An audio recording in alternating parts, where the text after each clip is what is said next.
Welcome to 108 news Telugu బులెటిన్ల ముందుగా headlines. BCCI మహిళల one day trophy Karimnagar అమ్మాయికి బంపర్ ఆఫర్. ఏపీకి కేంద్రం భారీ శుభవార్త 85,000 కోట్ల ప్రాజెక్టు నెలాఖరులో ప్రధాని మోదీ శంకుస్థాపన. బోర్డర్ గవాస్కర్ ట్రోఫీ టీమిండియాతో కలిసిన యంగ్ పేసర్. ఎలాన్ మస్క్ వ్యూహాలే వేరు, మరి అదానీ అంబానీలకు ఎప్పుడు అర్థమవుతాయో. సీనియర్ మహిళల వన్డే ట్రోఫీ కోసం తలపడుతున్న హైదరాబాద్ తుది జట్టులో కరీంనగర్కు చెందిన అమ్మాయికి స్థానం దక్కింది. హైదరాబాద్ ఉప్పల్లోని రాజీవ్ గాంధీ ఇంటర్నేషనల్ క్రికెట్ స్టేడియంలో శనివారం అంటే నవంబర్ 16న సమావేశమైన బీసీసీఐ మహిళల సెలక్షన్ కమిటీ 15 మంది క్రీడాకారులతో కూడిన తుది జట్టును ప్రకటించింది. ఈ జట్టులో కరీంనగర్ జిల్లాకు చెందిన కట్ట శ్రీవల్లి స్థానం దక్కించుకుంది. కట్ట శ్రీవల్లి ఫాస్ట్ బౌలర్గా జట్టు తరపున ఆడనుంది. క్రికెట్లోనే కాదు చదువులో కూడా ప్రతిభ చూపించే శ్రీవల్లి 10వ తరగతిలో 87% మార్కులు సాధించింది.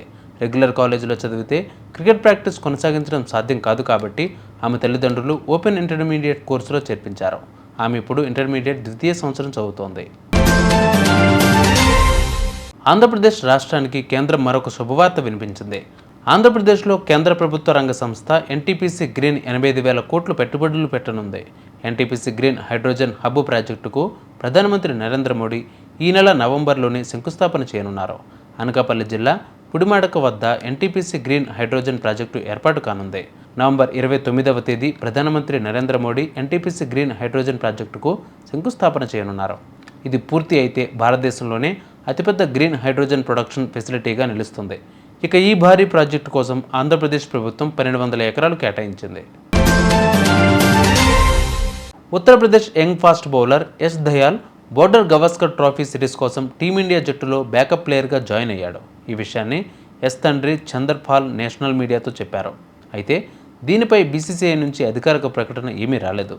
రీసెంట్గా దక్షిణాఫ్రికాతో జరిగిన 4 టీ20ల సిరీస్కు ఎస్ దయాల్ సెలెక్ట్ అయ్యాడు. కానీ అరంగేట్రం చేసే అవకాశం మాత్రం రాలేదు. ఈ సిరీస్ జరుగుతుండగానే ఆస్ట్రేలియాలో టెస్ట్ జట్టుకు తన తనయుడు ఎంపికయ్యాడని ఎస్ తండ్రి చెప్పారు.